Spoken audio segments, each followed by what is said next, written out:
ধন্যবাদ। আব্দুল হান্নান মাসুদ, নোয়াখালী 6, প্রশ্ন করতে পারেন। আমি আমার নির্বাচনী এলাকা নোয়াখালী 6 হাতিয়া, ওই অঞ্চলে প্রচুর নদী ভাঙনের কারণে প্রতি বছরই অনেক শিক্ষা প্রতিষ্ঠানকে স্থানান্তর করা হচ্ছে, কিন্তু সেই সকল শিক্ষা প্রতিষ্ঠান, প্রাথমিক এবং মাধ্যমিক শিক্ষা প্রতিষ্ঠানগুলো ওগুলা নিয়মিত বরাদ্দ না পাওয়ার কারণে এবং ওই প্রতিষ্ঠানগুলোর শিক্ষার্থী যারা আছে তাদের একটা তালিকা করে তারা ঠিকমতো পরবর্তীতে অন্য কোনো শিক্ষা প্রতিষ্ঠানে ভর্তি হতে পারতেছে কিনা, শুধু হাতিয়া নয়, এরকম নদী ভাঙন প্রবণ যত এলাকা রয়েছে ওই সকল অঞ্চলের শিক্ষার্থীরা ঠিকমতো অন্য শিক্ষা প্রতিষ্ঠানে ভর্তি হচ্ছে কিনা নাকি ঝরে পড়ে যাচ্ছে, এই তালিকা করার জন্য শিক্ষা মন্ত্রণালয়ের পক্ষ থেকে কোনো উদ্যোগ আছে কিনা, এবং পাশাপাশি হরিণের দেশ নিজনদ্বীপ ইউনিয়ন প্রায় 25,000 জনগণের বসবাস, সেখানে একটিও মাধ্যমিক শিক্ষা প্রতিষ্ঠান নেই। পাশাপাশি সেখানে যে প্রাথমিক শিক্ষা প্রতিষ্ঠানগুলো রয়েছে সেই প্রতিষ্ঠানগুলোতে শিক্ষকের প্রবল সংকট।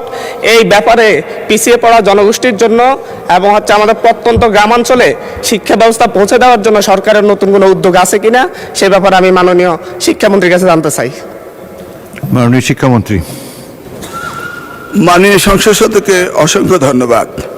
ইতিপূর্বে 2001 থেকে 2006 সালে নকল প্রতিরোধ আন্দোলনের সময় আমি সেখানে গিয়েছিলাম এবং দেখেছিলাম নদী ভাঙ্গনে কলেজ চলে যাচ্ছিল এবং সাবেক প্রধানমন্ত্রী বেগম খালেদা জিয়ার সময় সেই কলেজগুলোকে সরিয়ে ভালো অবস্থানে নেওয়া হয়েছিল। যে সমস্ত প্রতিষ্ঠানগুলো নদী ভেঙে যায় তাৎক্ষণিকভাবে আমরা সেই প্রতিষ্ঠানগুলোকে নতুন করে আমরা তৈরি করি।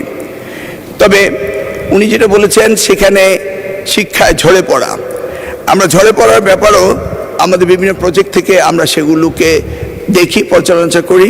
উনি যদি লিখিত কোনো নোটিশ দেন তাহলে আমি ওই এলাকার ঝরে পড়ার সংখ্যা, মাধ্যমিক স্কুলের সংখ্যা এবং প্রয়োজন সাপেক্ষে নতুন বিদ্যালয় স্থাপনেরও এই মহান সংসদ থেকে আমরা শিক্ষা মন্ত্রণালয় থেকে উদ্যোগ নেব, সেই ব্যাপারে আমরা বলতে পারি।